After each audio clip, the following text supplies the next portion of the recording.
Assalamualaikum warahmatullahi wabarakatuh. Saya Dea Apriani dari kelas 2 Ekonomi Syariah C akan mereview buku yang berjudul Self-Driving karya Renald Kasali pada bab manusia berpikir.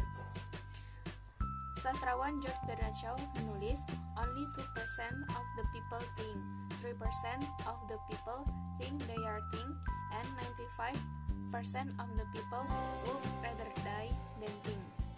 Dari pernyataan tersebut memiliki maksud, yakni dari sejumlah orang yang menekuni profesi tertentu, kurang dari 2% diantaranya benar-benar serius dan mengembangkan dirinya pada profesi tersebut, sedangkan yang lainnya terperangkap dalam mentalitas penumpang yang memilih untuk menunggu daripada mengembangkan dirinya.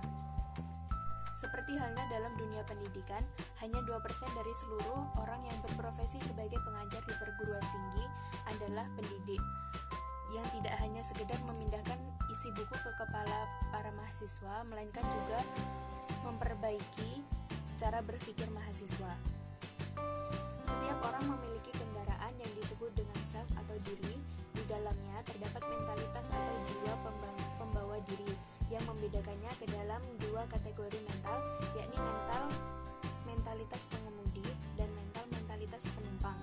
Seorang passenger atau penumpang lebih suka menghindari resiko dan hanya menunggu perintah dan tidak mau mengembangkan dirinya sendiri. Sedangkan seorang driver, dia harus selalu berpikir untuk menemukan jalan keluar dari setiap permasalahan yang dia temui. Bahkan, mungkin dia akan mencoba hal-hal baru untuk menyelesaikan masalah tersebut. Kendaraan atau self ini sangat penting bagi kehidupan seseorang. Maka fisik dan mental harus selalu dipelihara, tubuh harus selalu dilatih kelenturan dan ketangkasannya, serta mentalitas harus dilatih dengan selalu mencoba hal baru agar memiliki keberanian untuk mengeksplorasi. Berpikir itu tidaklah mudah. Kita mungkin merasa lelah, bahkan terkadang pendapat kita berbenturan dengan pendapat orang lain yang tidak sependapat dengan kita. Namun perlu diingat, tokoh-tokoh perubahan di seluruh dunia adalah orang-orang yang menjelajahi dunia baru. Mereka menghadapi banyak sekali tantangan dan berani berpikir berbeda serta mempunyai rasa percaya diri dalam menghadapinya. Dengan berpikir itulah seorang bisa menjadi driver. Menjadi seorang driver bukanlah sekedar memiliki SIM atau pengakuan dari orang lain, tetapi juga kemampuan untuk membuat perubahan.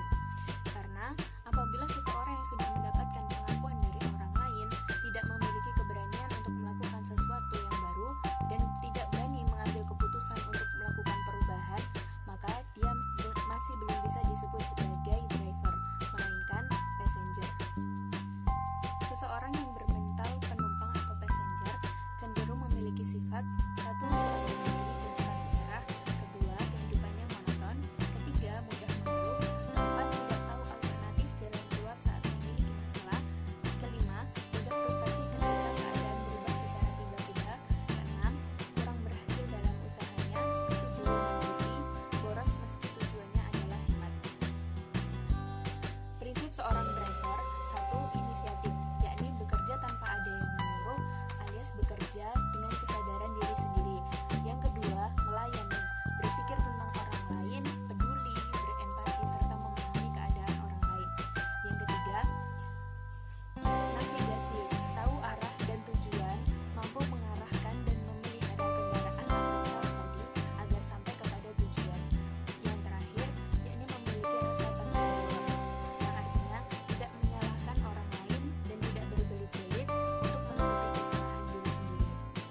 Untuk menjadi seorang driver, maka kita sendirilah yang menentukannya. Kita adalah orang yang pertama kali menentukan masa depan kita. Kita juga harus menentukan apakah kita ingin terperangkap sebagai penumpang dengan segala masalahnya atau keluar menjadi pemimpin. Untuk menjadi seorang driver atau penumpang, kita harus selalu memiliki sifat disiplin, berani menghadapi risiko, memiliki pemikiran kritis dan kreatif. Seorang driver mengembangkan orang lain dengan berbagai pendekatan, pertama, goal setting dan mengambil keputusan, yang artinya dapat menentukan arah tujuan serta tegas dalam mengambil keputusan. Yang kedua,